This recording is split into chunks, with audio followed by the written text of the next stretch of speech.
Como país hoy enfrentamos una de las crisis más difíciles que yo haya visto en mi vida. Una epidemia, palabra que habíamos dejado ya en desuso. Pensábamos que no existía, pero hoy nos encontramos con una de las más grandes y fuertes que hemos visto. Tenemos miedo de salir de casa, las ciudades se han paralizado, tenemos precauciones extremas. Nos enfrentamos con una enfermedad que nos tiene llenos de dudas. ¿Qué podemos hacer?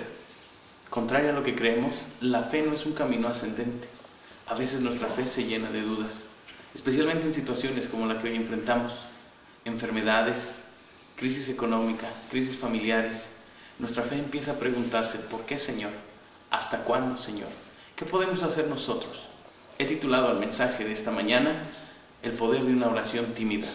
A veces pensamos que nuestras oraciones son tan pequeñas, tan sencillas, tan débiles, que no podemos hacer nada.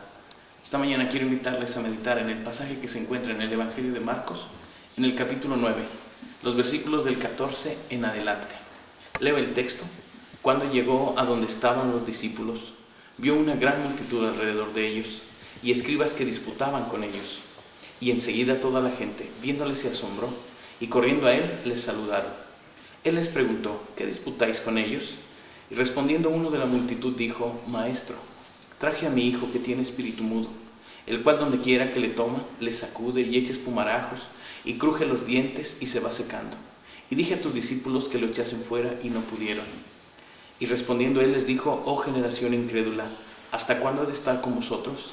¿Hasta cuándo os he de soportar? Traédmelo. Y se lo trajeron. Y cuando el espíritu vio a Jesús, sacudió con violencia al muchacho, quien cayendo en tierra se revolcaba echando espumarajos. Jesús preguntó al padre, ¿cuánto tiempo hace que esto sucede? Y él dijo, desde niño. Y muchas veces le echan el fuego y en el agua para matarle. Pero si puedes hacer algo, ten misericordia de nosotros y ayúdanos. Jesús le dijo, si puedes creer, al que cree, todo le es posible. E inmediatamente el padre del muchacho clamó y dijo, creo, ayuda mi incredulidad. Y cuando Jesús vio que la multitud se agolpaba, reprendió al espíritu inmundo diciéndole, espíritu mudo y sordo, yo te mando, sal de él y no entres más en él. Entonces el espíritu, clamando y sacudiéndole con violencia, salió. Y él quedó como muerto, de modo que muchos decían, está muerto. Pero Jesús, tomándole de la mano, le enderezó y se levantó.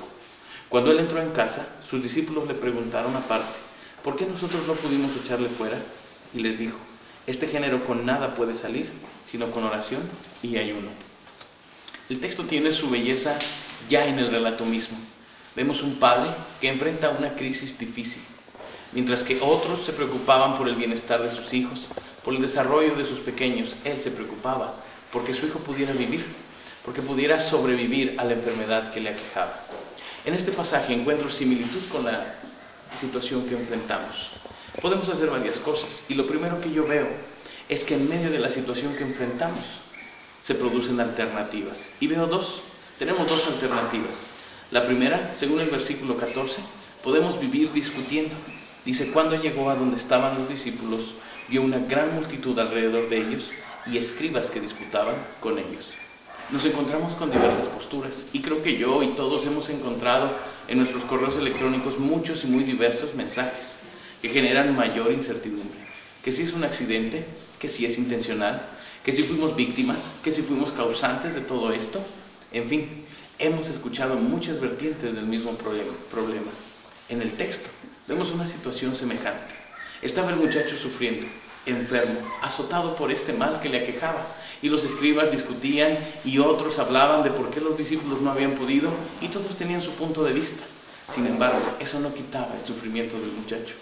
Nosotros podemos, en esta crisis, pasarnos la vida discutiendo. ¿Qué si es un ataque? ¿Qué si es un accidente? ¿Qué si lo provocamos? ¿Qué si somos víctimas? Pero la verdad es que nada solucionamos poniéndonos a discutir. El sufrimiento es el mismo, el temor es el mismo. La crisis no aminora, a pesar de que podamos tener diferentes puntos de vista. No estoy queriendo decir que sea malo disentir o tener posturas diversas, pero en un escenario tan frágil como en el que nos encontramos, esto no soluciona nada. Ya tendremos tiempo para discutir después.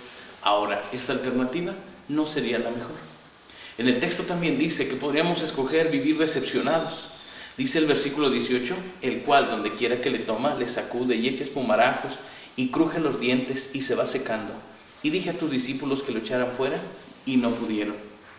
Las palabras del Padre en el fondo nos hablan de su decepción. Lo traje a tus discípulos y no pudieron hacer nada. Una de las cosas que más nos desconciertan de esta crisis es la impotencia, porque se dice que es como una gripa normal, una gripa como la que todos hemos sufrido. Sin embargo, esta en unas cuantas horas puede acabar con la vida del hombre. Nos ayudan a describir la enfermedad y nos hablan de cansancio, de algo de dolor, pero la enfermedad es más fuerte de lo que pareciera. Parece que las medidas son exageradas, que los recursos son insuficientes. Podríamos pasar simplemente alegando y diciendo: hemos llegado a un callejón sin salida, donde los expertos encontraron su límite. Los discípulos muchas veces habían sanado gente como este muchacho, pero ahora se encontraban con una situación diferente, una situación que les llenaba de frustración, de cansancio. No habían podido lograr lo que otras veces habían hecho tan fácil. ¿Sabes? Esta crisis me hace pensar que nos encontramos en la misma situación que los discípulos.